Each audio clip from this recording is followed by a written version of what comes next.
Gising sa umaga, ngiti ko'y masaya. Narinig sa radyo, boses ng katropa mo. Iba't ibang uri ng kwento, mapapakinggan dito. Sa Luzon, Visayas at Mindanao, pati sa buong mundo. Makinig na sa Katropa, dito di ka mag-iisa. Makisaya, makibalita, makiawit sa musika. Sabay-sabay at sama-sama, tungo sa pagkakaisa.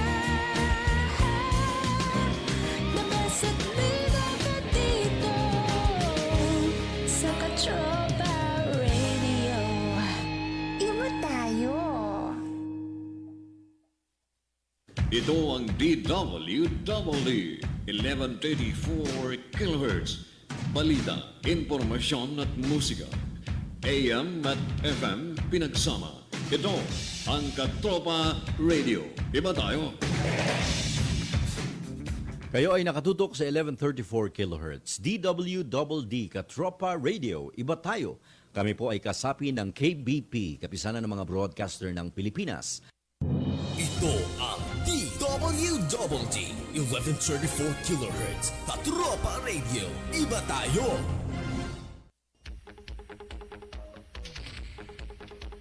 Sa pagsapit ng ganitong oras sa himpilang ito, nakatutok at aalingaw-ngaw ang Kanyon! Kanyon! Pakinggan ang mga kuro-kuro hamon sa mga pangunahing balita, tutumbukin at hihimayin ang ugat ng mga maiinit na issue. Kanyon! Kanyon!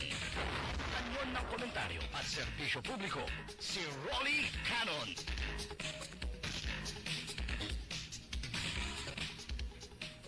Kanyon! Kanyon! Si Rolly Canon.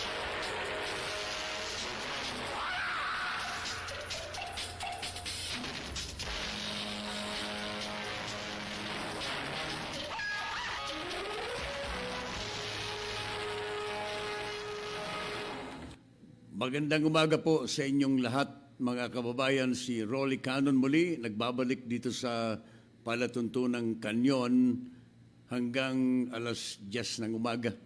Tayo po ay magsasama-sama. Maraming mga controversial issues ngayon.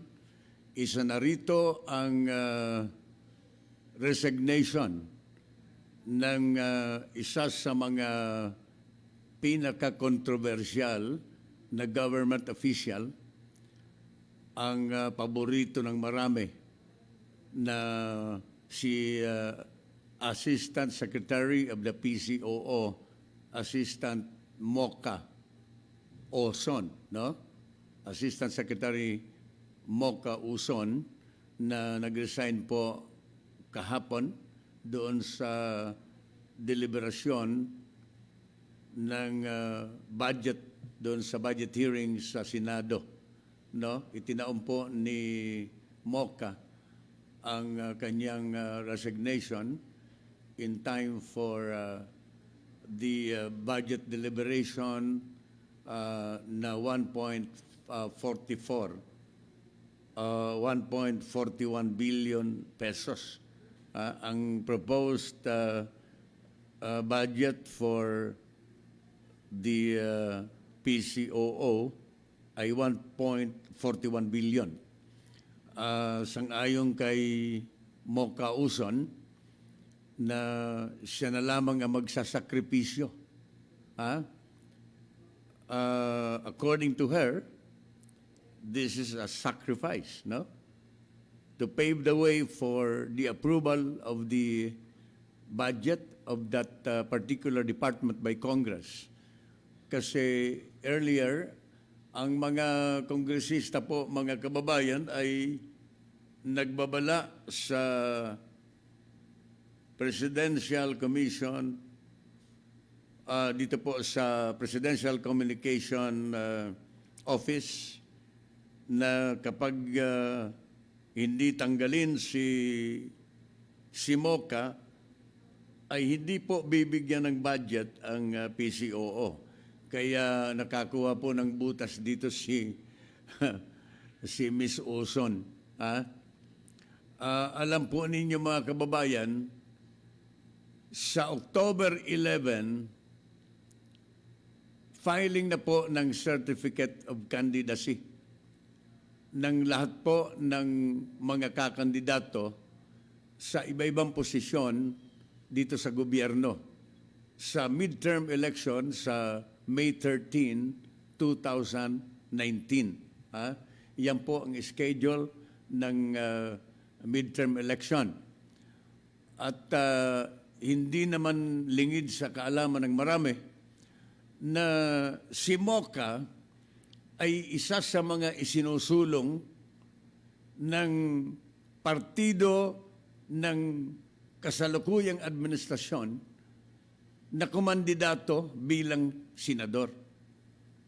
I remember at one time, mayroon pong pinalabas na survey earlier na kasama po sa Magic 12 sa mga senatorial aspirants, si Mocha Uson. Sa ilalim po ng batas, mga kababayan, ang isang public official, kapag siya po ay nag-file ng Certificate of Candidacy, she or he is considered resigned sa kanyang pwesto. So, dito po sa resignation na ito, iba-iba po ang opinion dito.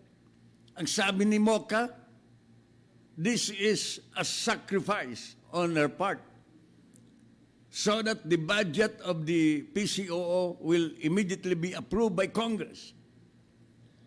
Ay iba po ang basa ng iba dito. Iba ang take ng mga nakakausap ko po dito. Alam po ninyo, balak pong kumandidatong senador ito, although ngayon ay hindi pa po niya kinukumpirma. Just the same, if she will not resign today or yesterday, the moment she filed his or kaya her certificate of candidacy by October 11, ay wala na rin po siya sa gobyerno. Hindi na po siya assistant secretary. So, nakakita po ng butas. Napakagandang timing, ay naging martir pa po si Mocha. Di ba? Nagsakripisyo, quote-unquote, para lamang sa kanyang departamento. Alam po ninyo, iba-iba po ang opinion ngayon, pero yun po ang pagbasa ko dyan, no? Iyan po ang aking opinion na nakikita dito sa biglaang resignation ni Mocha Uson sa kanyang departamento bilang assistant secretary. Walang mawawala sapagkat ganon din naman ang mangyayari. On October 11, siya po ay hindi na assistant secretary. So maganda ang kinalabasan, baka iboto pa siya ng mga maraming Pilipino sapagkat magalingan niya ito, nagsasakripisyo para sa kapakanan ng kanyang kinabibilangan na departamento under the office of the President. Marami din ang mga opinion na baka niya kinausap na ng Pangulo ito dahil sa ang daming kontrobersiya in the past. No? Naalala po ninyo yung mockery of the federalism issue na ginawang katatawanan sa pagsasayaw po ng kanyang kaibigan na si Drew, ano bang apelyido nun?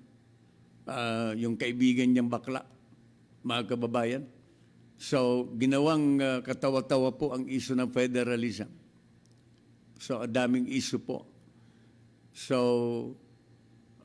tingnan natin kung ano po ang susunod na mga developments dito sa resignation ni Mocha Uson. At hindi daw siya tatanggap ng another position in the government even if the President will assign him or assign her to other positions in the government. hindi niya daw tatanggapin. Ikakandidato nga kasing senador. Ay bakit tatanggap ng ibang posisyon itong si Miss Uson? Ha? So, good luck kung ikaw ikakandidatong senador, no? Alam po ninyo si Mocha, mayroon pong mahigit na 5 milyon na follower sa Facebook. Vlogger po ito. So, that 5 million plus an additional of several millions na mga sympathizers niya can make Mocha one of the 12 senators after the May 13 elections. No? Maaring manalo po ito. Ha? Lalong-lalo na dito sa kanyang ginawa sa ngayon na nagmistulang siya po ay kawawa at sacrificial ang kanyang ginawa. Naging martir. Ha? Dito sa kanyang resignation bilang Assistant Secretary ng PCOO. Mabuti na lamang na bago siya nag-resign, na ibalik na po ang Mount Mayon mula sa Naga, nasa Albay na muli. Kanyon, si Ronnie Canon.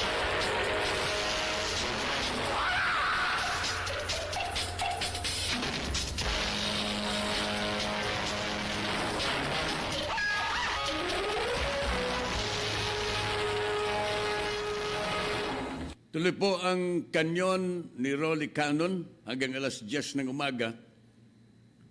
Mayroon pong pinalabas ang Armed Forces of the Philippines sangayon sa intelligence report na maraming mga eskwelahan, mga universidad dito sa Metro Manila especially, including of course the premier State College, itong University of the Philippines in Diliman, also the University of the Philippines in Manila. Kasama rin po ang Polytechnic University of the Philippines, the Ateneo de Manila University, De La Salle, University of Santo Tomas, Adamson, halos lahat na yatang malalaking universidad sa Pilipinas, Far Eastern University, the University of the East in Caloocan, as well as in Recto, the San Beda College, no? Itong eskwelahan sa College of Law ng ating presidente. Emilio Aguinaldo College, Lyceum of the Philippines University, University of Manila, University of Makati, no? Caloocan City College, University of Manila, Philippine Normal University, Eulogio Amang Rodriguez Institute of Science and Technology, and others. No? Dito daw sa mga university ito, according to the AFP, tuloy ang recruitment ng CPP-NPA, infiltrated na po daw ito. No? According to the Armed Forces of the Philippines, no less than no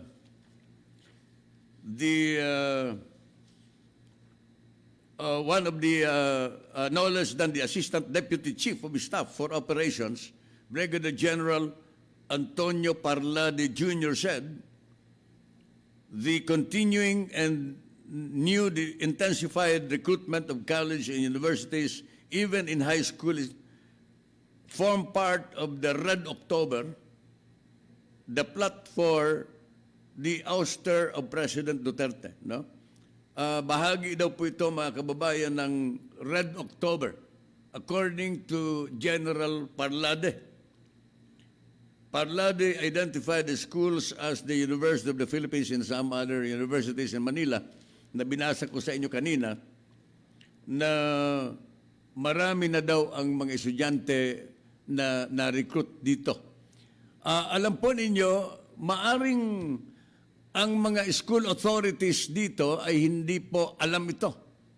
Maaring walang kinalaman ang mga school authorities dito sa mga nabanggit na universidad. Kaya dapat siguro ang mga eskwelahan ay maglagay ng mga lookouts, no? maglagay sila ng mga tauhan nila para masubaybayan po ang intensified recruitment ng NPA, ng CPP-NPA dito sa mga eskwelahang ito. Ang isa sa mga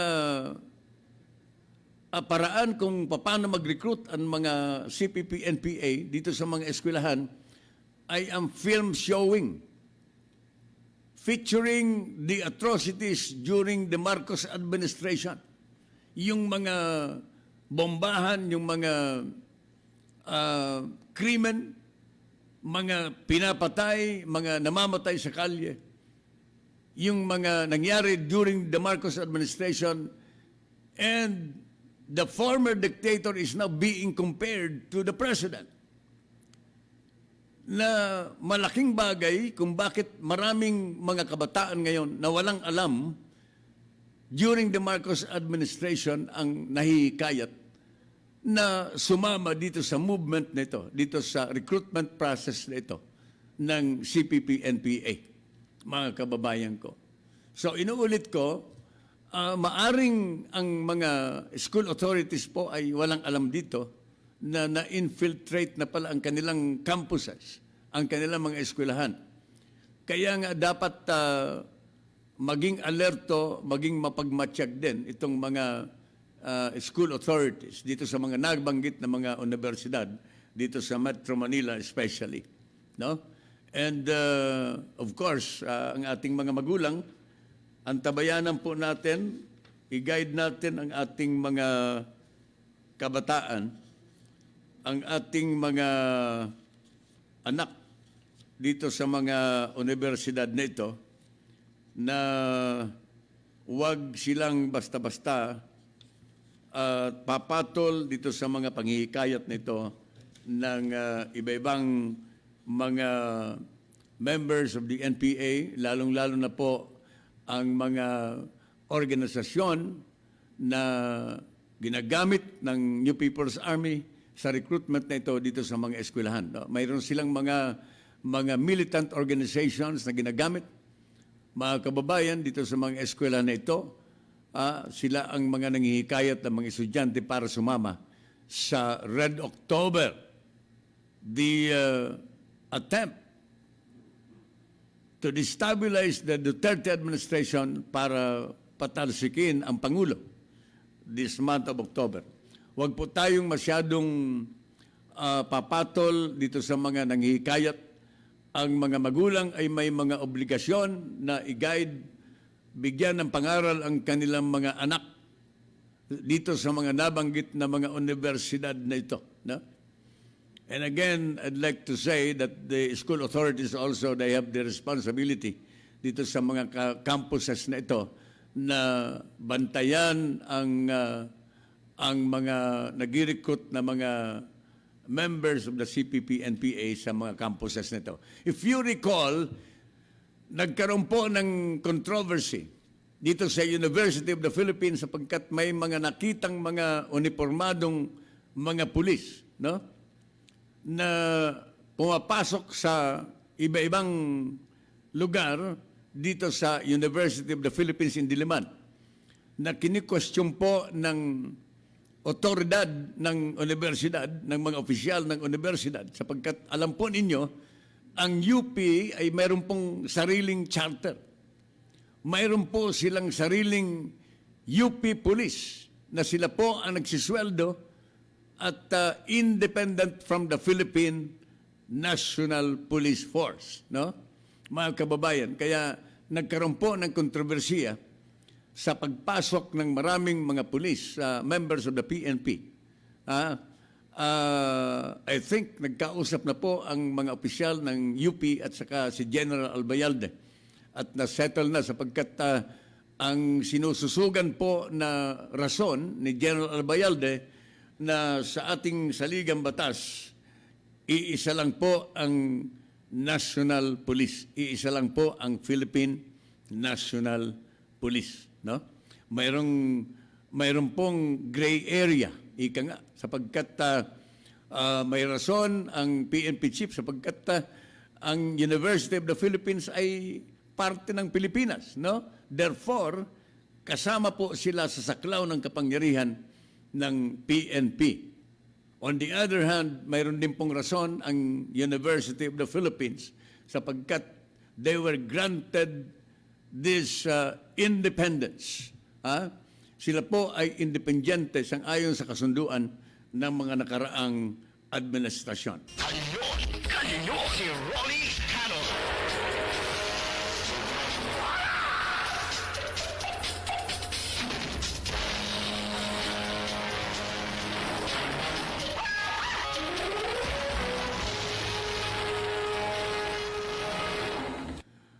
Alam po ninyo sa resignation ni Ms. Moca sa PCOO, tumibay ngayon ang proposal na i-abolish ang PCOO at ibalik ang press office sa Malacanang.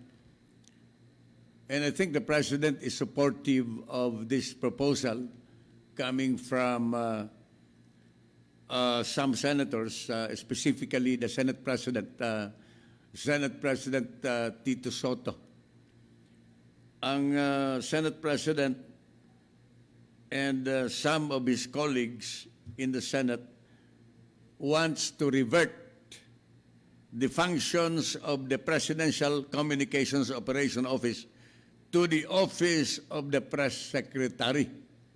Alam po ninyo mga kababayan, even during the Marcos administration, wala namang PCOO noon na parang departamento. Ang Communication Office ng mga nakarang administrasyon ay nasa ilalim po ng Press Office. Nasa ilalim po ng Press Secretary. Ngayon, ang mga senador gustong maibalik po ito. Office of the Press Secretary. Kapag ganun ang mangyari, nasa ilalim na lang po ng Office of the Press Secretary ang PCOO. Mukhang sumasang-ayon po dito ang Presidente ng Pilipinas, sang-ayon po sa ibang senador. Nagkaroon sila ng private conversation in one of the occasions in Malacanang na mukhang receptive. Mukhang gusto ng Presidente ang proposal galing sa Senado na buwagin ang PCOO at ipalit ang Office of the Press Secretary. Maganda po ito, no? Maganda pong proposal ito. Sapagkat kailangan ang press secretary mas credible ang press secretary, ang press office sapagkat they're dealing with the media at ipailalim na lamang ang communications office dito sa Office of the Press Secretary. In the meantime, sa darating pong eleksyon mga kababayan, mukhang isa sa mga tatakbong senador itong si Secretary Roque, no? At 6 na mga government secretaries or government officials, some of them nandito sa Office of the President, dito sa mga departamento under the Office of the President ang kakandidato sa pagkasenador at iba pang mga local positions. Isa na dyan si Secretary Roque, si Secretary Bello, I understand si Moca is also running for senator, and ang napipisil na papalit po na contender o kaya isa sa mga malakas na contenders na papalit sa presidential spokesman ay itong si Attorney Sal Panelo, the presidential legal advisor ni Pangulo, no? So ito po ang mga magkakaroon po ng mga major reorganization, major revamp in the cabinet sa darating na mga linggo dito sa Office of the President. Magkakaroon ng cabinet revamp, no? Secretary Bello, sino pa ba yung mga kakandidato, no? Na aalis. I understand mga about 6 of them will run for different positions in the government. Some senatorial candidates, ang iba governor, ang iba mga local positions, no? So tingnan natin ang mga developments nito, magkakaroon po ng mga political alignments, no? Realignments of political forces. Magkakaroon po yan ng mga merger para sa kanilang positioning sa darating na eleksyon sa Mayo 2019 para manalo sa kanilang mga ambisyon, sa kanilang mga gustong mangyari sa kanilang buhay sa politika. So, ang oras natin ngayon, mga kababayan ko, ay 43 minutos, makalipas po ang alas 8 ng umaga. Kanyon, kanyon, si Ronnie Canon.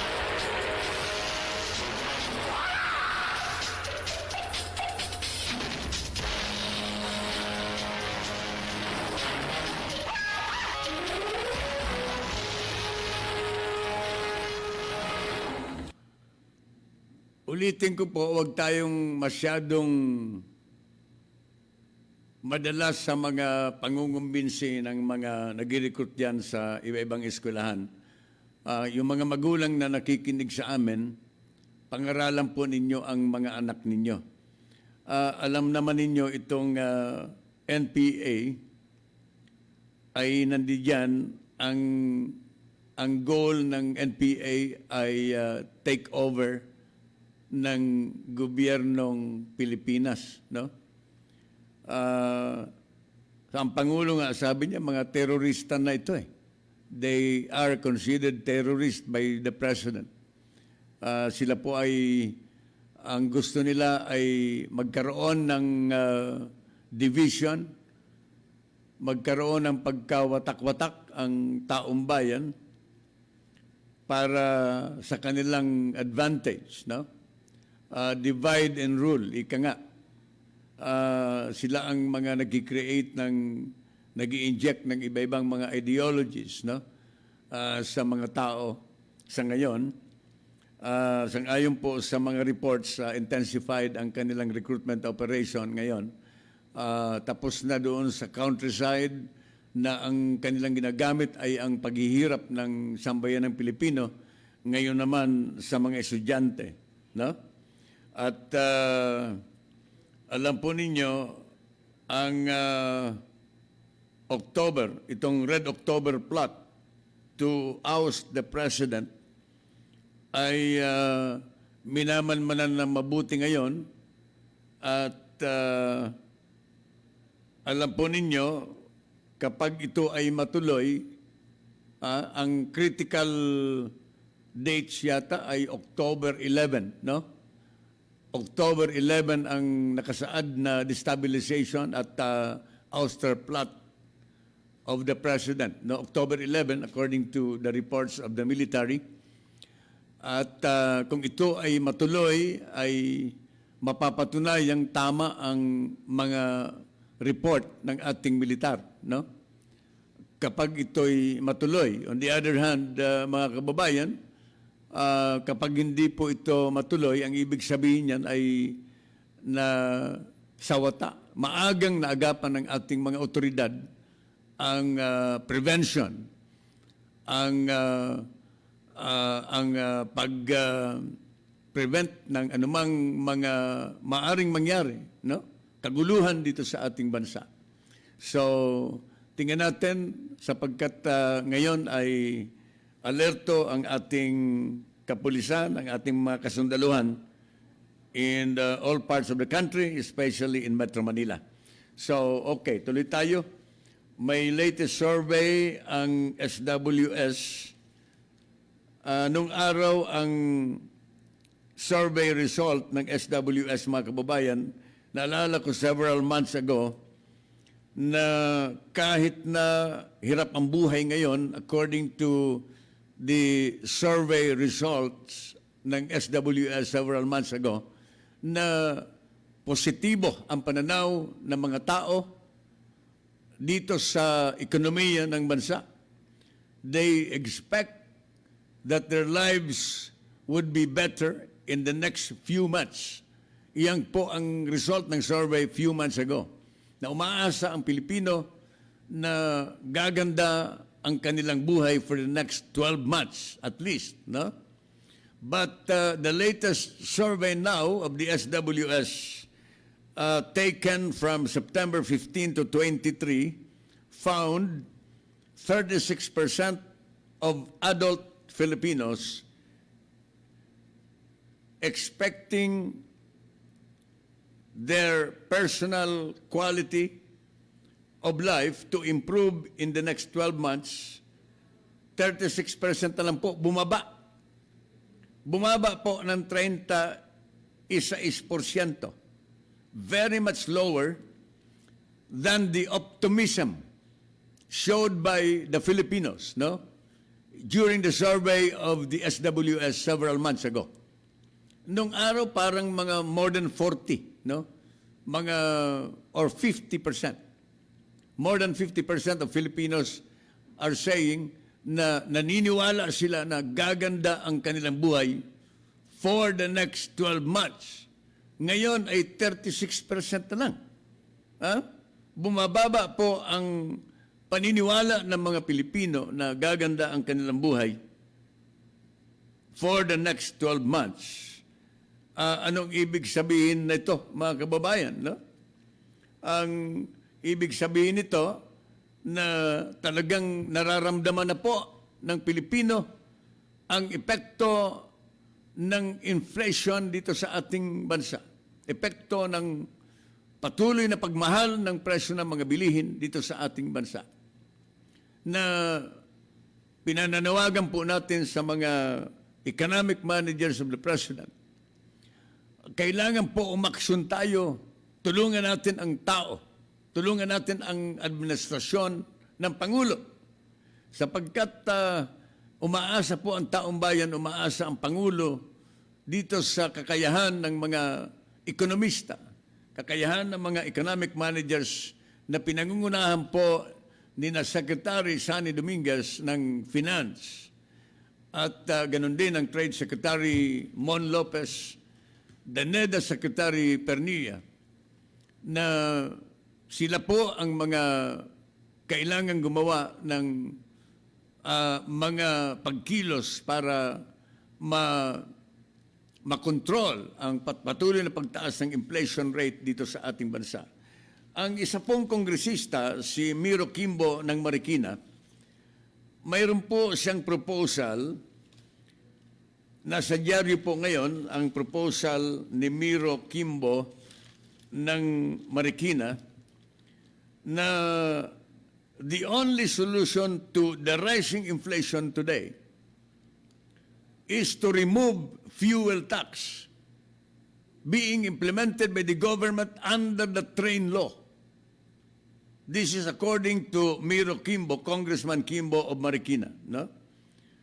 Sabi dito sa balita, with more and more Filipinos reeling from the impact of soaring consumer prices, an opposition lawmaker is pushing for the immediate repeal of the anti-poor excise taxes on kerosene and diesel, as well as other excise fuel taxes under the tax reform for acceleration and inclusion or train law. Sabi dito, this is the only, according to him, the only solution. If at all, a repeal of the anti-poor imposition of the excise taxes on kerosene, gasoline, and diesel in the country. Alam po ninyo, 6 na piso yata ang ipinatong na excise tax distributed for the next 4 years. Ang una yata na ipinatong ay 3 piso, kung hindi ako nagkakamali, under the train law. Mga kababayan, so ang opinion ni Miro Kimbo na ito lamang ang solusyon para bumaba ang inflation. But I think there are other solutions to that. marami pang solusyon dyan na maaring gawin ang mga ekonomista ng bansa, lalong-lalo na po ang Finance Department ng bansa at ang NEDA. Sila po ang nag-aaral ng mga estatistiko tungkol sa ekonomiya.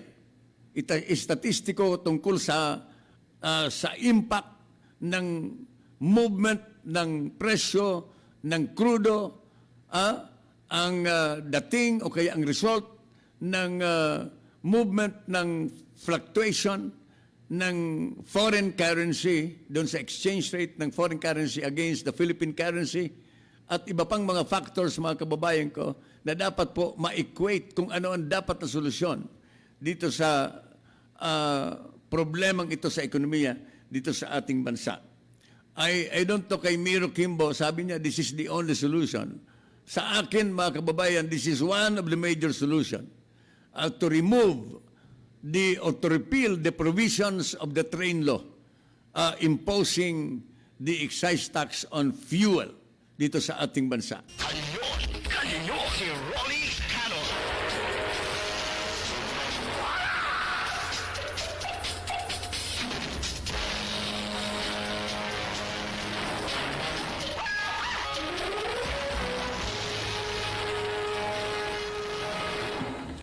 Noong isang araw sa pagdinig sa Senado, mga kababayan, sa budget ng Department of National Defense at ang mga attached agencies ng DND, kasama na po ang AFP. Dumalo po si Secretary Lorenzana and also the Chief of the Armed Forces of the Philippines, General Galvez. Maraming na laman ang Senado kay General Galvez. Isa dyan ang kanyang confirmation na talagang nag-file ng application si Senator Trillanes sa kanyang amnestia. Ito po ay maraming mga nabigla sapagkat ito po ay taliwas sa paniniwala ng Malacanang. But of course, yun namang statement na yun ni General Galvez, ang ayon naman doon sa isang sinumpaang salaysay ng isang koronel sa Armed Forces certifying that indeed Senator Trillanes handed his application form for amnesty. Base po sa testimonya submitted doon sa affidavit submitted by Colonel Josefa Berbigal na nag-a-attest, attesting to Trillanes' application, handled the process at the military's general headquarters. Ito po ang pinagbasehan ng ating AFP Chief of Staff. Itong affidavit na isinumite ni Colonel Josefa Berbigal. All right. So, ito po ang best proof of that the military rebels, referring to Senator Trillanes' application form, ay missing ngayon kung saan man na nawawala daw, mga kababayan, pero nag-submit. So, it is up for the court now, no? After all, ito po ay naman ay may kaso sa korte. Sabi nga ng ating militar, let court decide on Galvez's amnesty statement. This is according to the military now. Of course, ito naman may pinagbasehan lang at let the court decide. Ngayon, ang latest na pangyayari ngayon, the latest development is that the DILG chief also clears LP Magdalo in the Austerplatte, just like the statement coming from the military na it is only the New People's Army, CPP, NPA, NDF ang involved dito sa Austral plot for the President.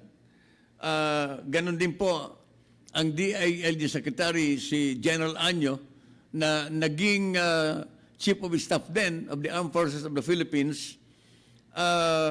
It is now again the turn of Interior and Local Government Secretary Eduardo Anyo to suggest that only communist rebels and not the opposition Liberal Party or the Magdalo Group are involved in the Red October. Hindi po. Ang kanya din ang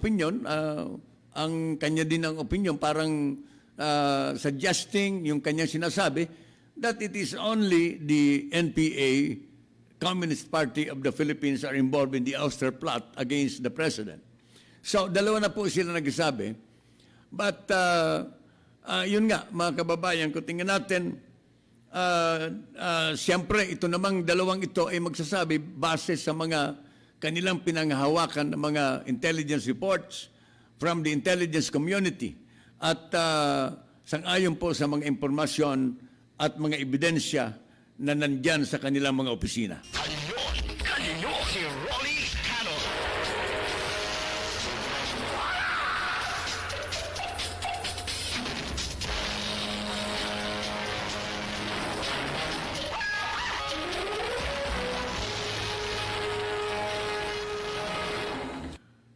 59 minutos, 23 segundos po makalipas ang alas 8 ng umaga. Ang kanyon ni Rolly Canon magpapatuloy hanggang alas 10 ng umaga. Magpapakilala muna tayo ng ating himpilan. Ito ang DWDD 1134 kHz. Balita, impormasyon at musika. AM at FM pinagsama. Ito ang Katropa Radio. Iba tayo. Kayo ay nakatutok sa 1134 kHz. DWDD Katropa Radio. Iba tayo. Kami po ay kasapi ng KBP, kapisanan ng mga broadcaster ng Pilipinas.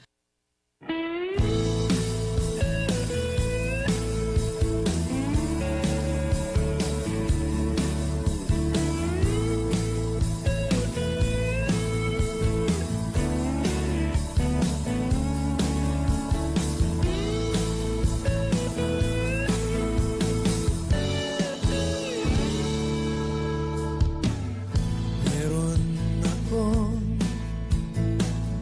isang maganda panaginip at sana'y maganap.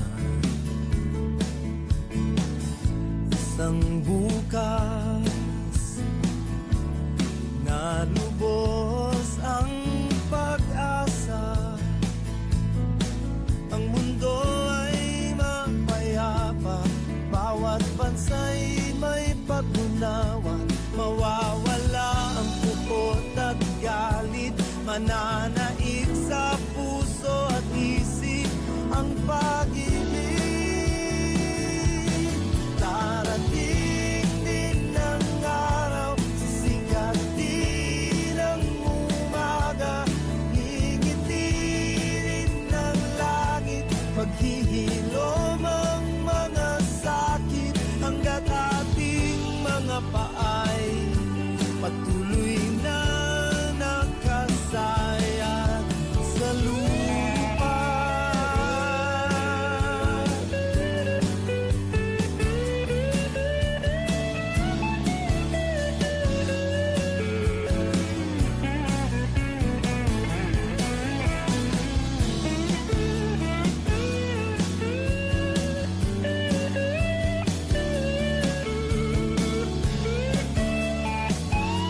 At paglabas mo sa kalsada ay ngiti ang iyong makikita. Mawawalang buot at galit, mananaig sa puso at isip ang pag-ibig. Darating din ang araw, sisikatin ang umaga, ngingitirin ng langit, maghihilom ang mga sakit. Darating din ang araw, sisikatin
Tayo'y sabay at sama-sama tungo sa pagkakaisa.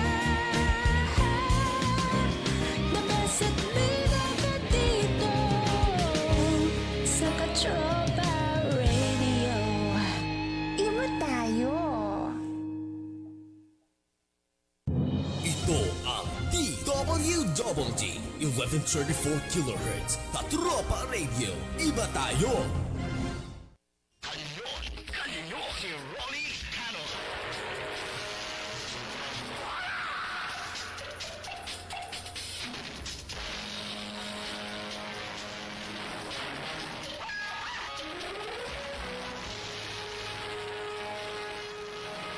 Tuloy po ang kanyon ni Rolly Canon. Hanggang alas 10 po tayo ng umaga dito sa himpilang DWDD Radio at sabay na napapakinggan, napapanood sa Katropa DWDD Virtual Television. Ang balita ngayon, isa sa mga undersecretaries ng Department of Labor ang sinibak ng Pangulong Duterte, ang Undersecretary Joel Maglunsod. Alam po ninyo, hindi nagbigay ng paliwanag ang Pangulo kung bakit sinibak niya si Maglunsod. But ang speculations ng marami ay ito ay dahilan sa mga report na magkakaroon ng mga pagkilos ang mga iba-ibang labor force, lalong-lalo na po itong mga kasapi ng KMU. Itong KMU-led strikes na maaring magparalisa sa iba-ibang mga labor sector and eventually to paralyze the economy of the country, mga kababayan. So, in one of the speaking engagement of the President, according to the President, kanyang tinitiwalag si Maglunsod bilang Undersecretary ng Department of Labor.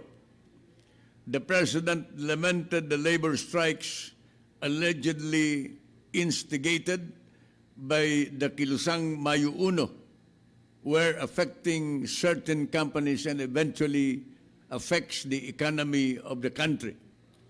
Kaya siya po ay nag-anunsyo sa kanyang pagsasalita doon sa Army's 803rd Infantry Brigade sa Camp 1 Ponce, Sumuroy, doon sa Katarman, Northern Samar, noong Tuesday, mga kababayan ko.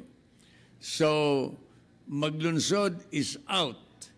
The only remaining left-leaning member ng Duterte administration, sapagkat naalala po ninyo, maraming mga left-leaning personalities na naging parte po ng administration ni Pangulo, na katulad po ni na former National Anti-Poverty Commission led convener na si Lisa Masa and former Presidential Commission for the Urban Poor Chairman Terry Ridon, na tiniwalag din po ng Pangulo sapagkat napakadaming travel.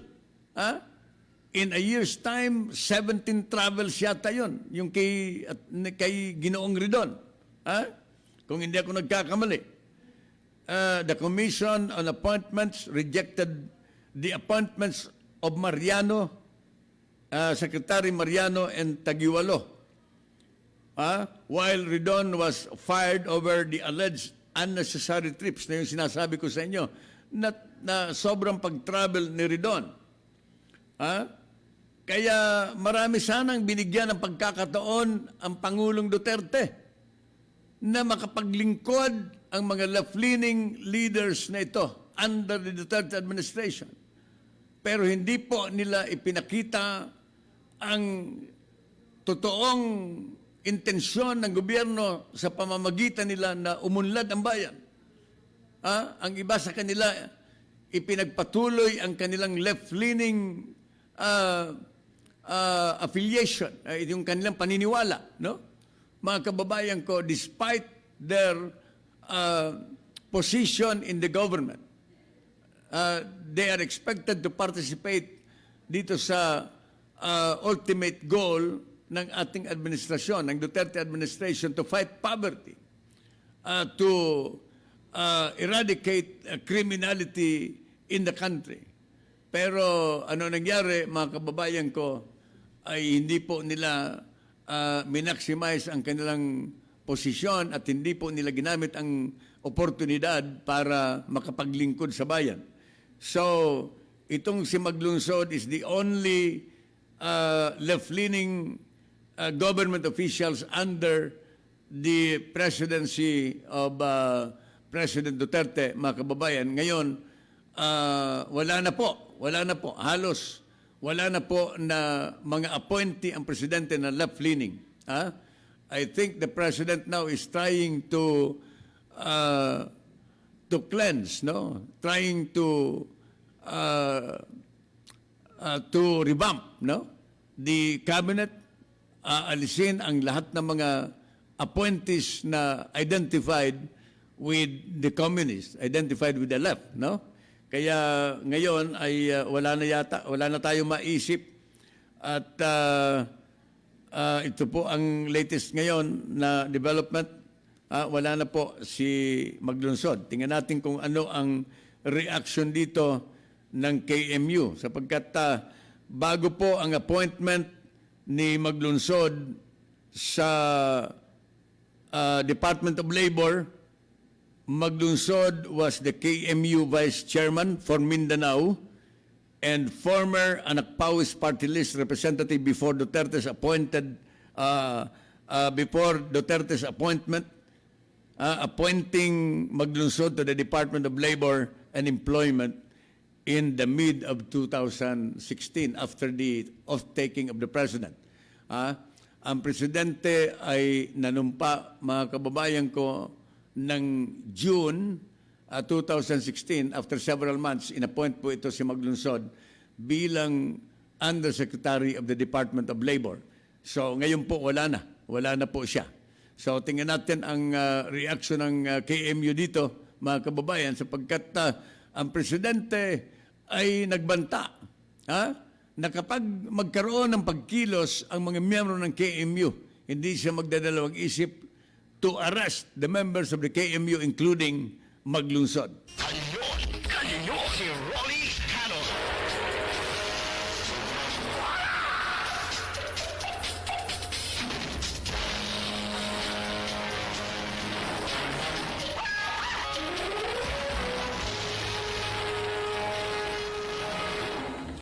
Tuloy po ang kanyon ni Rolly Canon.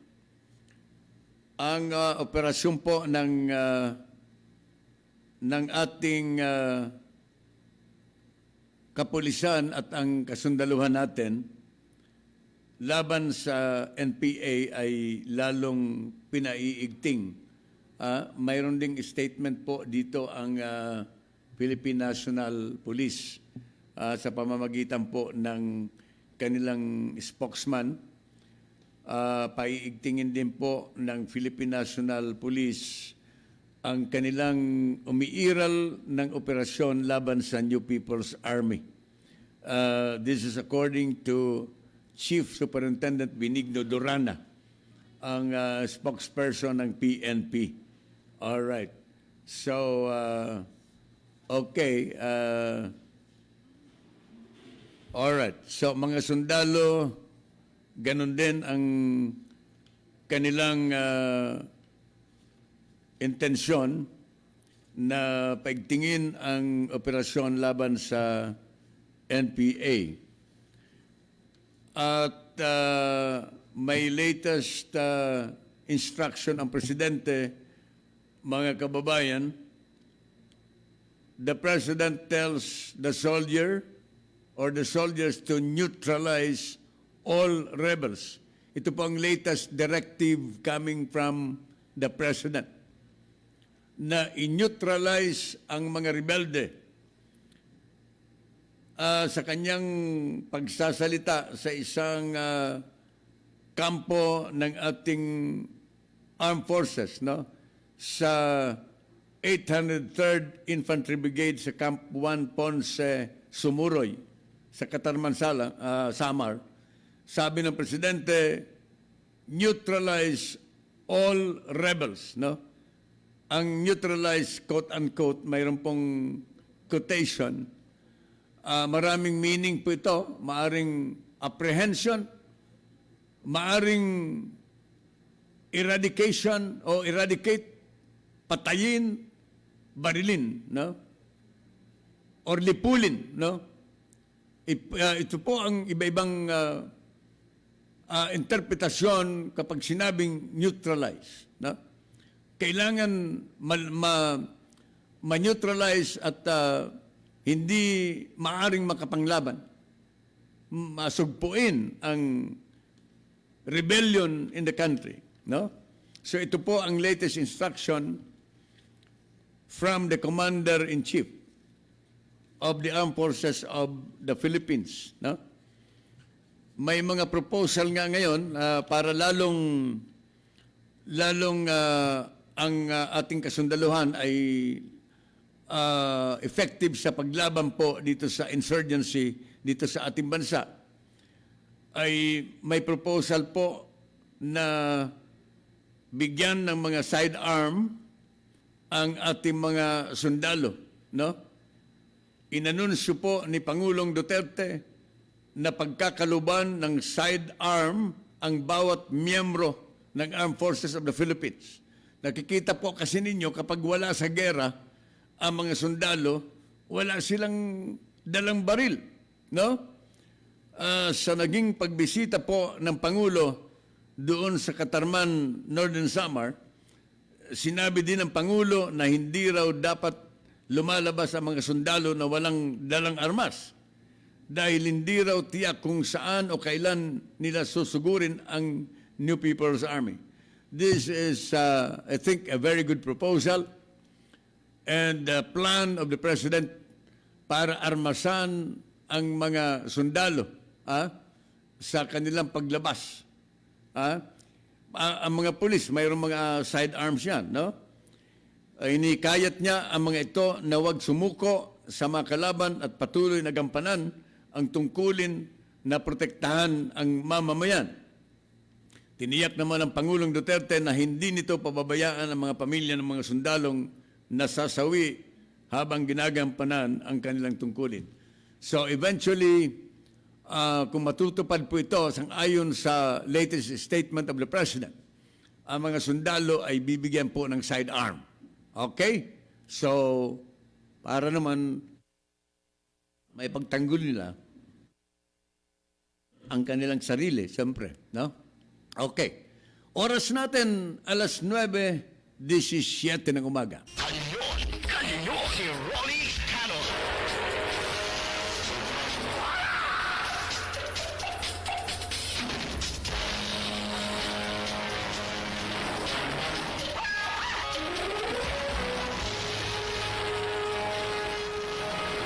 Ito ngayon ang magandang balita.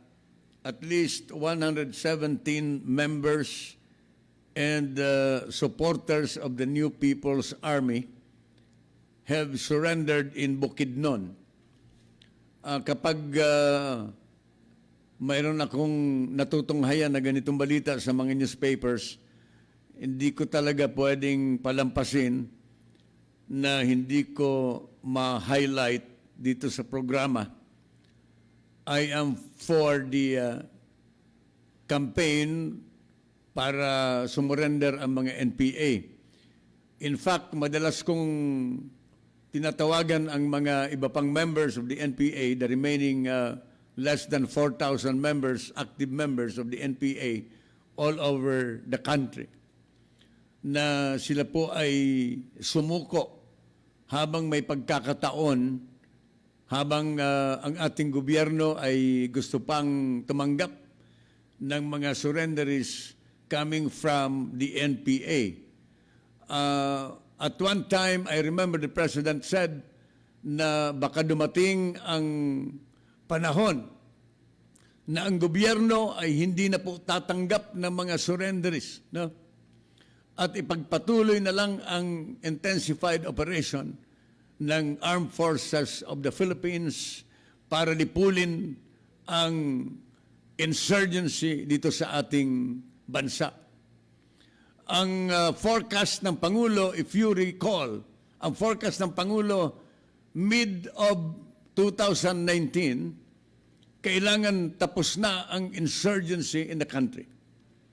Ang pinagbabasehan po, mga kababayan, ng ating Commander-in-Chief ay ang patuloy na pag-surrender ng mga sa iba-ibang mga parte ng Pilipinas ng mga members of the NPA. Kamakailan lamang mayroong mga surrenderies nagsasabi that they surrendered because of corruption doon sa hanay po ng liderato ng NPA. Corruption and abuses sa hanay ng NPA. We were able to interview also some surrenderers in the past, no? Part of the more than 800 NPAs who have surrendered to the military in Davao.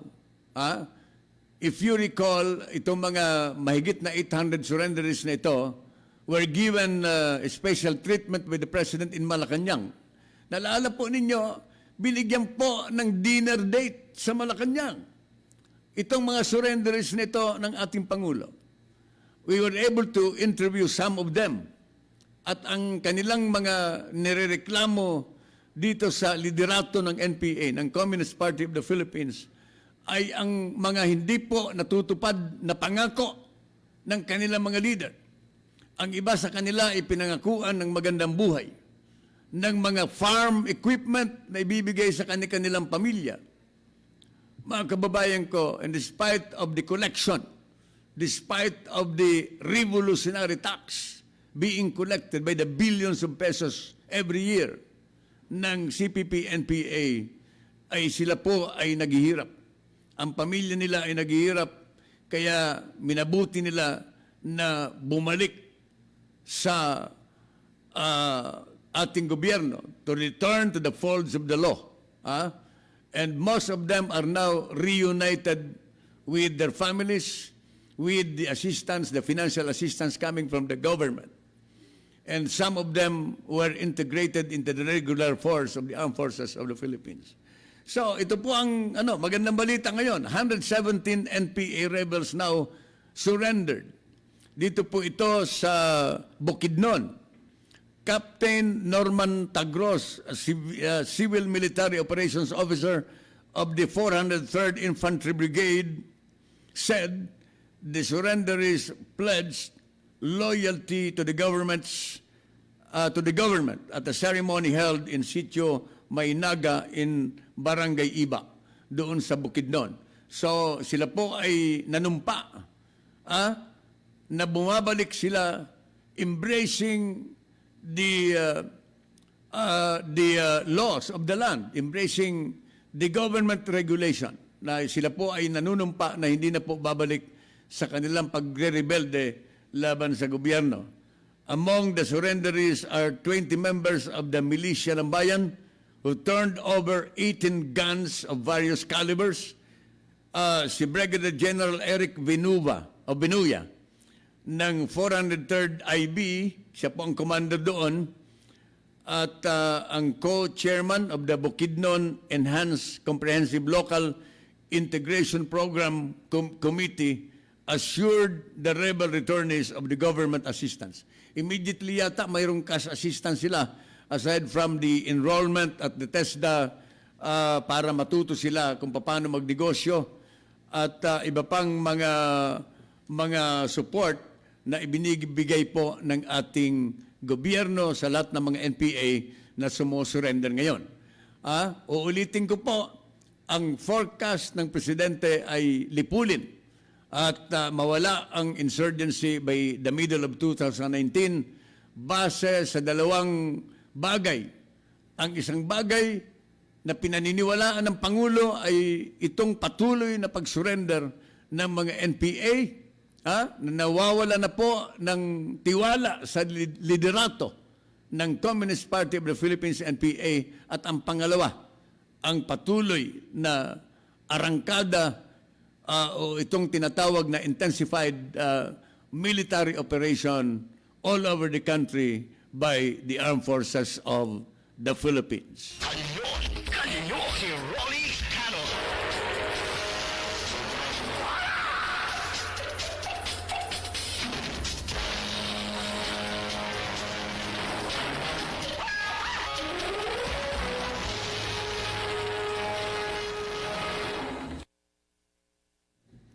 Okay, tuloy tayo sa ating kanyon. Kasama po si Rolly Canon. Hanggang alas 10 po tayo ng umaga. Ang Korte Suprema ay maraming mababakanting posisyon base sa retirement ng maraming mga justices of the Supreme Court. Next week, mag-retire po ang bagong itinalaga na Chief Justice De Castro, Teresita De Castro, sa compliance sa compulsory retirement age of the Chief Justice. Mga kababayan, pero days before the retirement of Chief Justice Teresita De Castro next week, itong si Senior Associate Justice Antonio Carpio is not closing the door anymore on the possibility of being named to the highest position in the Supreme Court. Wala na pong balakid, wala nang rason si Most Senior Associate Justice Carpio para hindi tanggapin ang automatic nomination sa kanya para sa Chief Justice of the Supreme Court. Naalala po ninyo, nung nakaraang buwan, tinanggihan po ni Carpio ang automatic nomination as a matter of delicadeza sapagkat hindi niya po nagustuhan ang pamamaraan ng pagpapatalsik kay dating Chief Justice Sereno dito sa Korte Suprema sa pamamagitan po ng quo warranto petition filed by the Solicitor General of the Philippines, Jose Calida, na siyang pinaburan ng mga maestrado dito sa Korte Suprema na nagpahayag po ng dissenting opinion itong si Carpio. Kaya tinanggihan niya po ang automatic nomination sa kanya during that time. But this time there is no reason for Associate Justice Carpio to turn down the automatic nomination. Kaya mukhang positibo po dito ang pananaw ni Carpio. And most likely, ito po ang aking spekulasyon, most likely, the next Chief Justice of the Supreme Court is Associate Justice Carpio. Bakit? Sapagkat ang pinagbasehan po ng Presidente in the appointment of Teresita De Castro after the ouster of the former Chief Justice Sereno ay ang seniority at ang track record dito sa kanilang trabaho. So, dito po sa kategoryang yan, hindi malayo na si Carpio ang magiging Chief Justice sapagkat siya po ay pinaka-senior sa lahat ng maestrado, mga justices dito sa Korte Suprema. So, let us wait and see because the President is given under the law 90 days after the retirement of any Chief Justice to appoint a new Chief Justice, 90 days grace period for the President to appoint a new one. So, 3 senior justices in the Supreme Court are now automatically nominated at ang pinakamalaking tsansa, ito po si Carpio. Kanyon, kanyon, si Rolly Canon.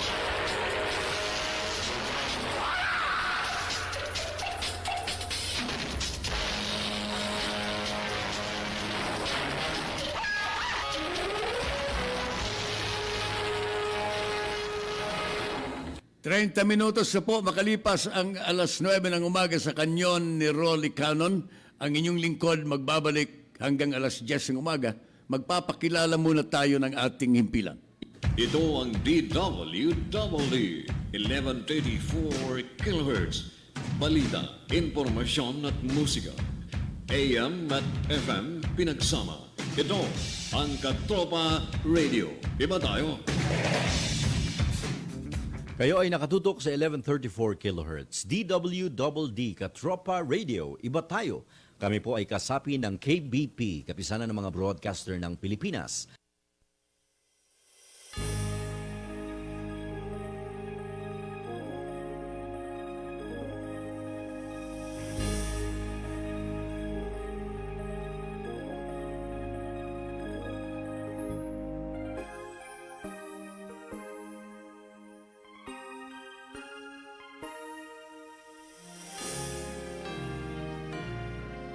Sa puso't diwa mo, saan mang sulok ng mundo, taglay mo ang pangarap ng isang Pilipino.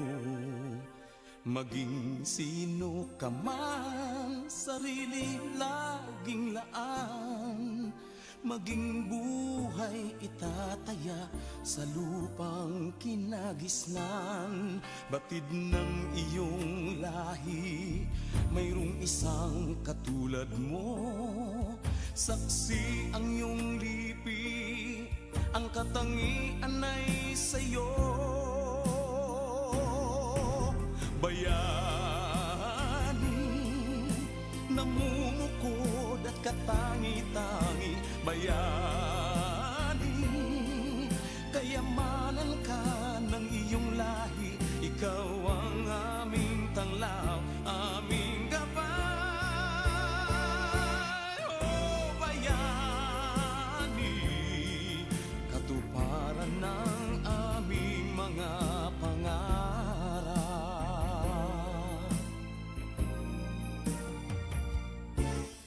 Hindi ang pinag-aralan mo ang tunay na batayan, hindi ang kayamanan na iyong nakakamtan, hindi ang nangangarap ang siyang tatanghalin. Ang tunay na bantayog ay katapatan sa tungkulin. Maging ika'y teacher, singer, doktor, o di kaya'y sundalo, basta't ika'y naglilingkod ng tapat at totoo.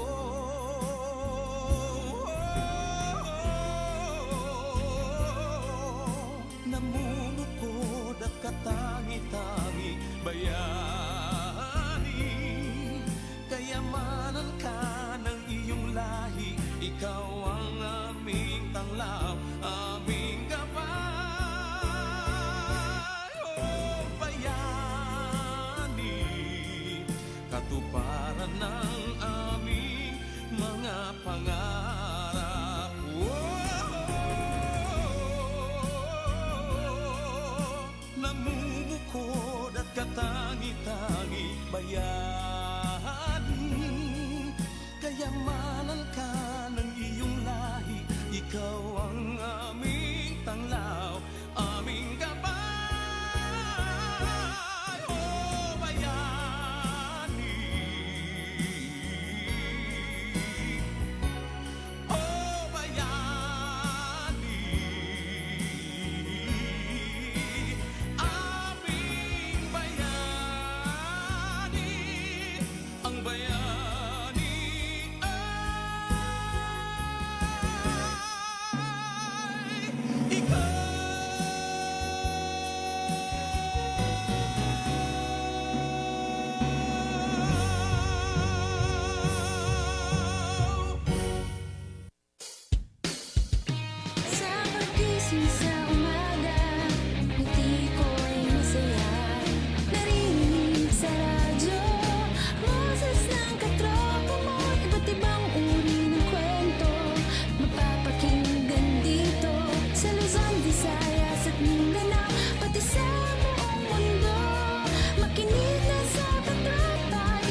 1134 kilohertz. Katropa Radio.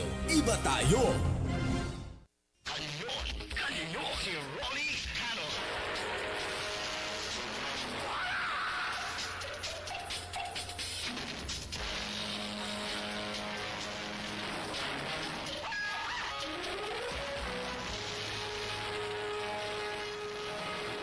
Ituloy po natin ang diskusyon tungkol sa iba-ibang issue dito sa palatuntunang Kanyon.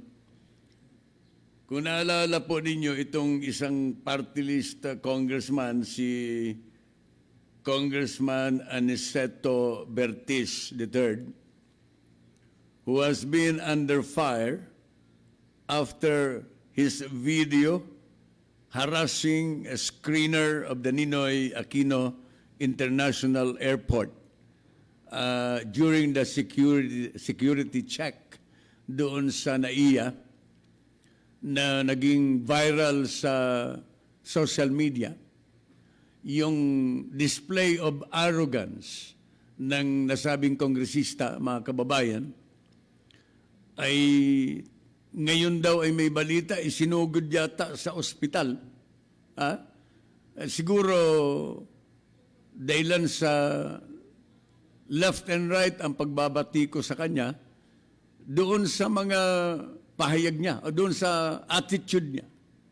Sabi nga ng iba, baka daw may attitude problem ito si Congressman Aniceto Bertis. Pagkat marami, hindi lang yata yung doon sa pangyayari sa airport, ang mga create na kontrobersiya ng congressman na ito. Mga kababayan, ang complaint doon sa ospital, chest pain, ay sabi ng iba, hindi daw chest pain, dysmenorrhea. Sapagkat, di ba, sinabi ni Congressman Bertis na siya ay may yearly period. Hindi yata monthly period ang pagkasabi. Paminsan-minsan daw sa isang taon ay mayroon siyang period. Kayo naman, di naman siguro dysmenorrhea, no? It's chest pain. Kung kayo naman talaga left and right ang bati ko sa inyo, siyempre, magkakaroon kayo ng ganong klaseng sitwasyon. So, Congressman Bertis ay nasa ospital ngayon. Linilinaw ko lang, hindi po dysmenorrhea. Chest pain ang complaint ni Congressman Bertis sa ospital na dinala siya, no? Ibinabalita ko lang po sa inyo ito, no? At tayo naman ay kung ako sa inyo, tigilan na ninyo yung pagbabatikos kay Congressman para naman hindi na siya masyadong mahirapan sapagkat na-ospital ng ang tao ay ngayon, hanggang ngayon, marami pa rin ang bumabatikos. Maraming mga lawmakers ngayon ang pati ng mga netizens ang humihingi ng disqualification niya bilang party list representative. In fact, mayroong mga circulated na mga white papers nung araw, nung mga nakarang araw, na siya daw po ay tinanggal na bilang opisyal sa nasabing party list na yan tungkol sa OFWs, no? Na sang-ayon po sa congressman ay isang fake news lamang po daw yun. So anyway, ako'y titigil na rin dito siguro. Nakakaawa naman si congressman, no? Ay nadala na sa nangangako naman siya na hindi na siya uulit sa kanyang display of arrogance, no? Arrogante kasi ang personalidad nito. Ay siya naman po ay nagsorry na. Nagsorry na po siya, left and right po ang paghihingi niya ng dispensa sa mamamayang Pilipino, sa gobyerno, at ganun din doon po sa kanyang naagrabyado sa NAIA. Kanyon, kanyon, si Rolly Canon.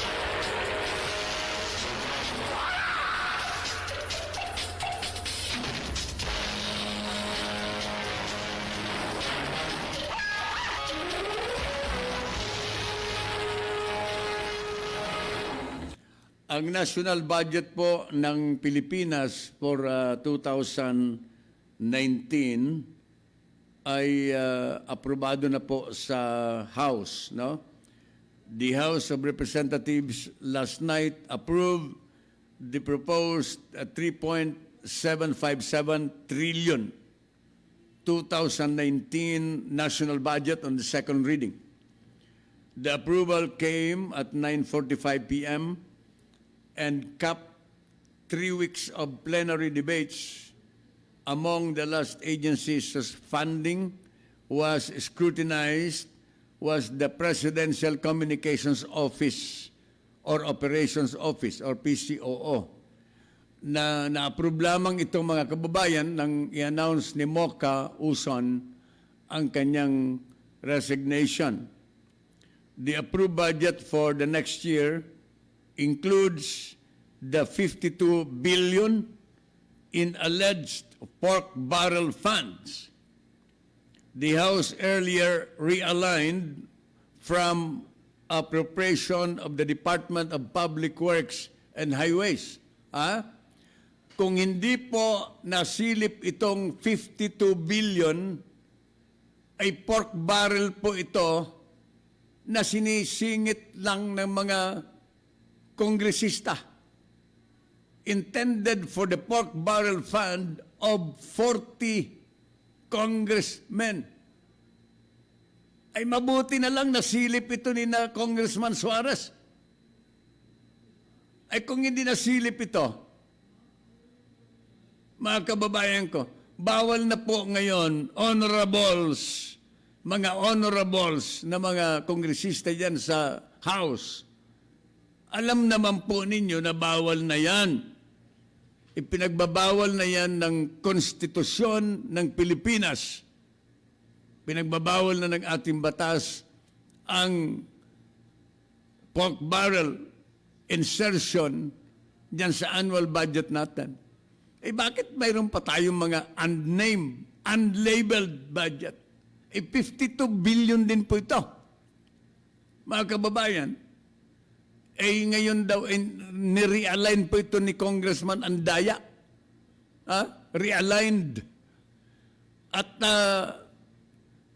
inilagay doon sa budget ng Department of Public Works and Highways.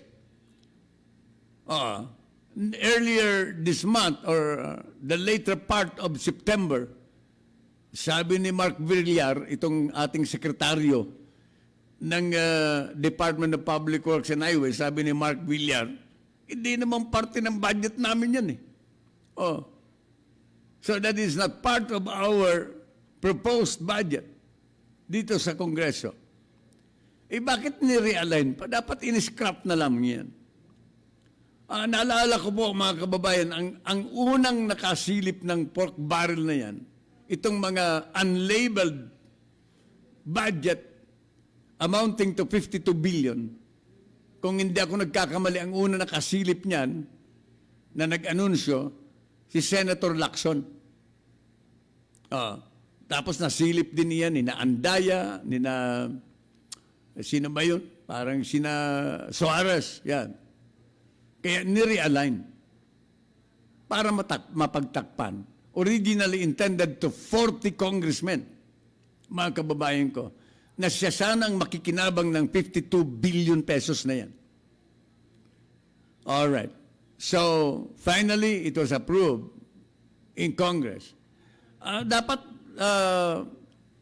magkaroon ng mag-double time ang Kongreso. Ngayon na aprobado, no? Mag-double time ang Senado, no? Ngayon na aprobado na po sa Congress. Ang Senado naman, you have to do your job. Double time po tayo sapagkat malapit na naman ang recess ng session ng Kongreso. Baka after the registration, during the registration period, and in time for the undas, no? Recess na naman ang Kongreso. Wala na naman pagkakataon ng Kongreso na lalo-lalo na ito pong Senado na aksyonan itong panukalang batas na ito tungkol sa budget ng Pilipinas on 2019. Pagkatapos niyan, magre-recess na naman, magre-resume sila by November, magre-recess na naman ending November for the Christmas season, the holiday recess. Kaya kailangan mag-double time ang Senado dito to finally approve the national budget, the General Appropriations Act of 2019, para hindi po tayo mag-operate under a reenacted budget in 2019. Ha? Mag-double time po tayo. Kanyon, si Rolly Canon.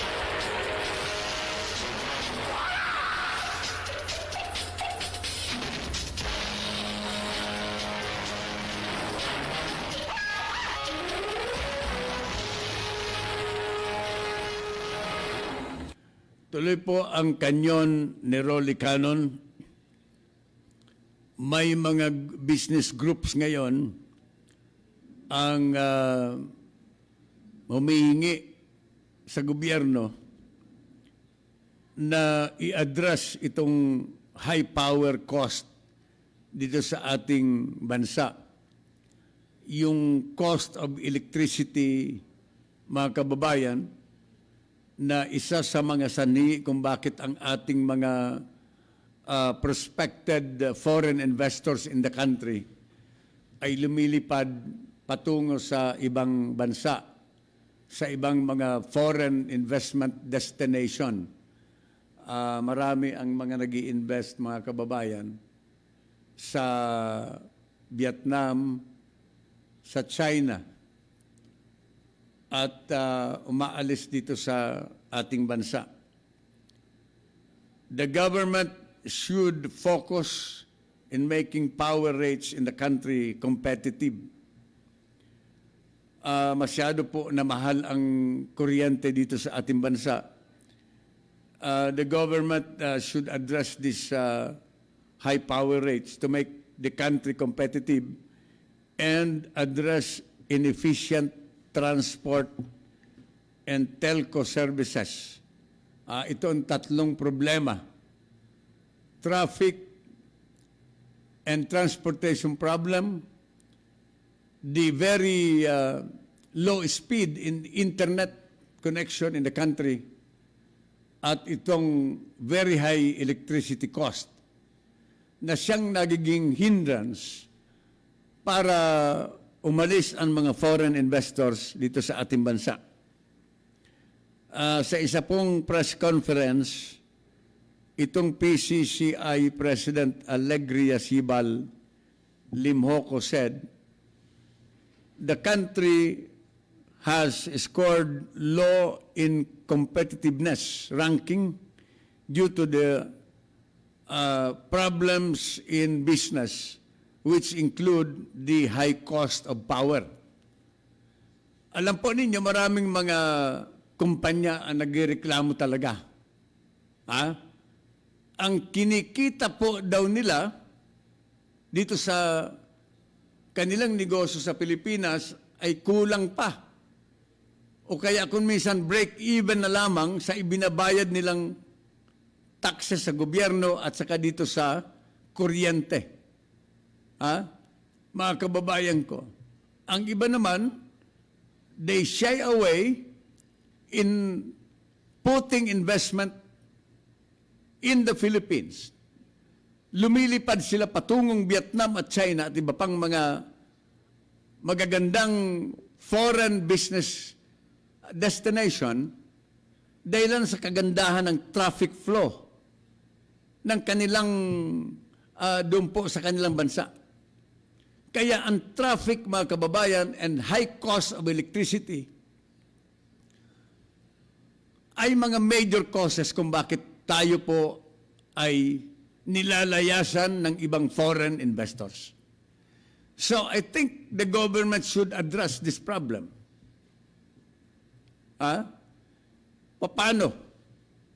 Paano? Ay dito sa ating bansa ang ating regulatory commission, itong Energy Regulatory Commission, ay mukhang hindi naman ginagawa ang kanilang tungkulin to regulate the cost of electricity in the country. May mga oras nga na sila pa ang nagsisilbing tagapagsalita ng Meralco. Di ba? Justifying the high cost of electricity in the country. Itong ating DOTR, napakatagal na, 3 taon na po ang presidente ng Pilipinas. 3 taon na rin si Secretary Tugade. Until now, wala pa tayong nakikitang liwanag kung paano mabigyan ng solusyon ang traffic congestion dito sa ating bansa. So, ewan ko lang, basta at least hina-highlight po natin ito dito sa programa, baka sakaling marinig tayo ng mga ito at ma-address nila itong problemang ito ng mga foreign investors, kasama na rin po itong itong Philippine Chamber of Commerce and Industry na sang-ayon na sa kanila na aking sinasang-ayunan na isa sa mga factors kung bakit kulang tayo sa foreign investment ay dahilan sa napakataas na presyo ng kuryente dito sa ating bansa. Traffic congestion, isa pa yan. At iba pang nakaka-turn off sa mga investor dito sa ating bansa. I-address po ng gobyerno yan, Secretary Tugade. At saka, awan ko lang kung paano itong kuryente, cost of kuryente, kung paano nila. Kailangan kumilos po tayo. Kanyon, si Rolly Canon.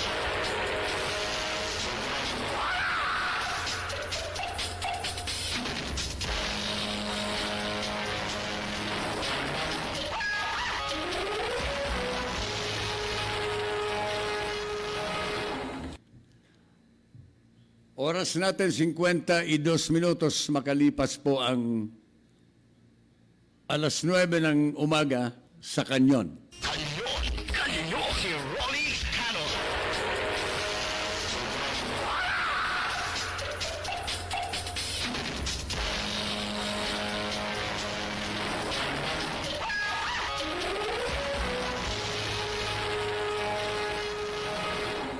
Tuloy tayo dito sa ating palatuntunan.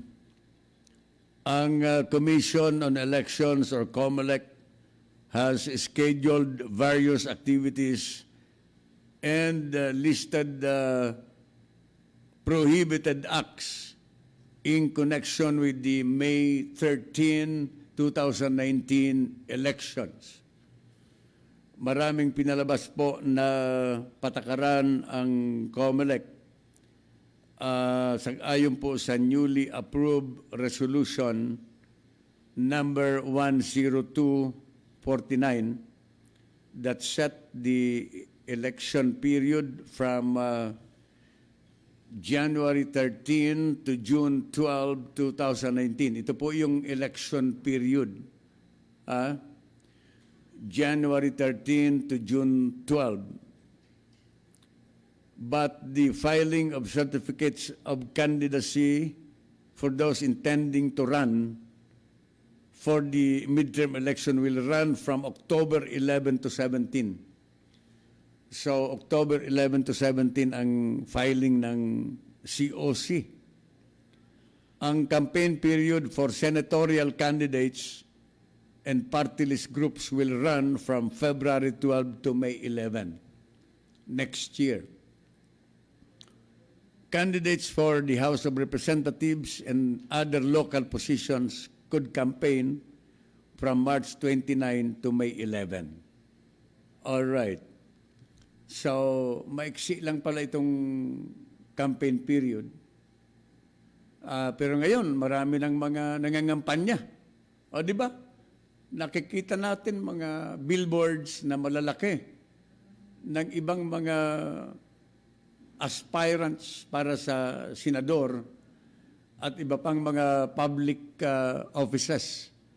Kikita natin sa mga highways ang lalaki ng kanilang mga mayroon nga dyan na isang cabinet official sa lahat ng mga events, nandoon siya. Nagbibigay ng mga kung anong mga lectures mga assistants, may mga calamities, nandoon naman siya. Speaking engagement, nandoon siya. Pero patuloy po na dinideny na siya ay kakandidatong senador. Ay, kilala po ninyo yan. Kilala, very active siya ngayon. Pero dinideny niya na siya ay kakandidato.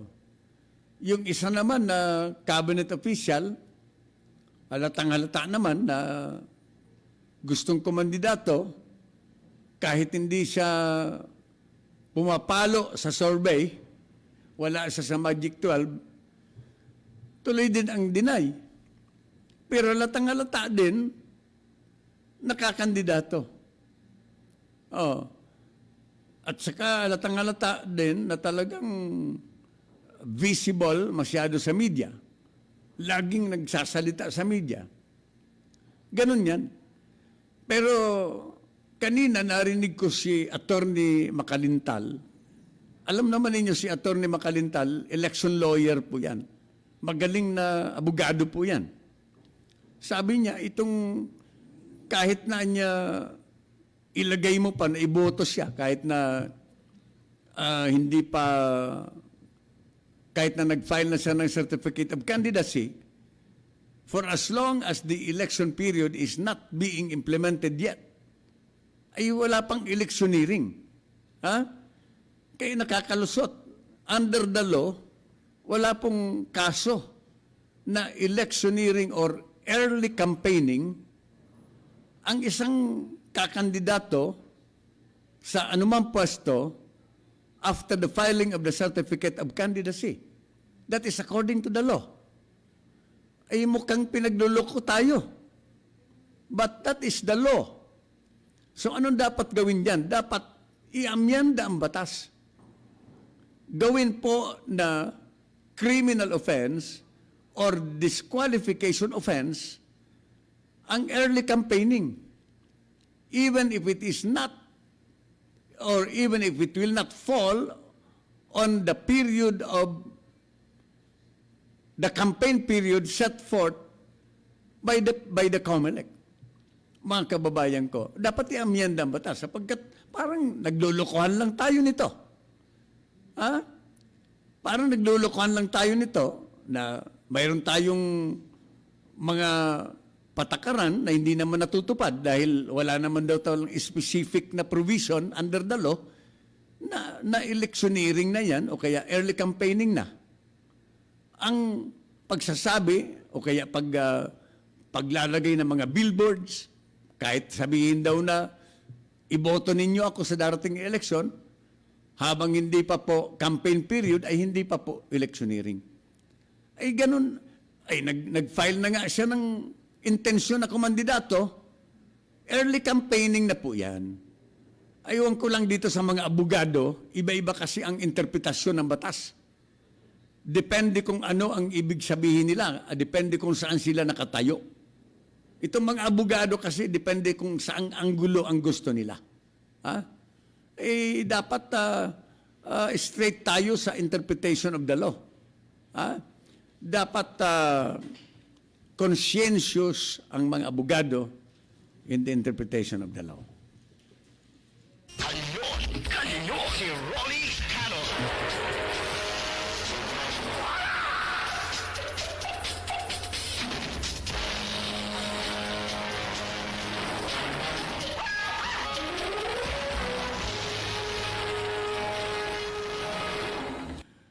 Mga kababayan, kami po ay inabot na ng oras ng pansamantalang pamamaalam dito sa Kanyon.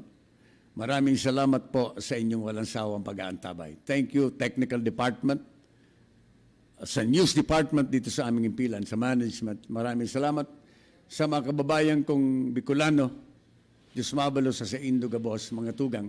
Ang tabayanan po ang tropa. Baka kami ni Beth mamaya, uli. Hanggang alas 11 ng umaga ang palatuntunang tropa. Alright, si Rolly Canon po, nagsasabing Diyos mabalo sa Indo Gabos, mga tugang, and again I say, I pray for peace. Kanyon, inyong napakinggan si namang matalinong pagtalakay ng mga issue. Maraming salamat po at abangan ang kanyang pagbabalik at muling pagputok ng Kanyon.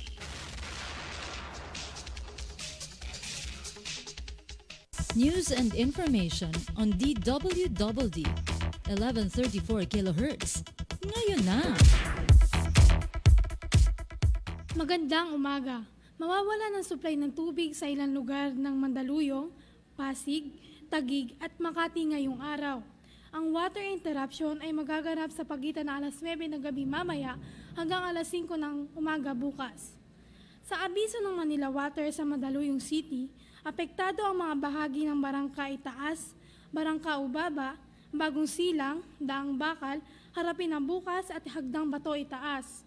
Sa Pasig City naman, apektado ang Bagong Ilog at bahagi ng Ugong. Sa Taguig City ay ang barangay na Pindan ang maapektuhan. Habang sa Makati, apektado ng interruption ng bahagi ng barangay Pitogo at Pinagkaisahan. At yan ang hatid ng balita ng News Express, Top of the Hour News. Ako ang iyong junior Katropang Alicia, nagbabalita sa DWDD Katropa Radio. Iba tayo. Ito ang DWDD 1134 kHz. Balita, impormasyon at musika. AM at FM pinagsama. Ito ang Katropa Radio. Iba tayo. Kayo ay nakatutok sa 1134 kHz. DWDD Katropa Radio. Iba tayo. Kami po ay kasapi ng KBP, Kapisanan ng mga Broadcaster ng Pilipinas.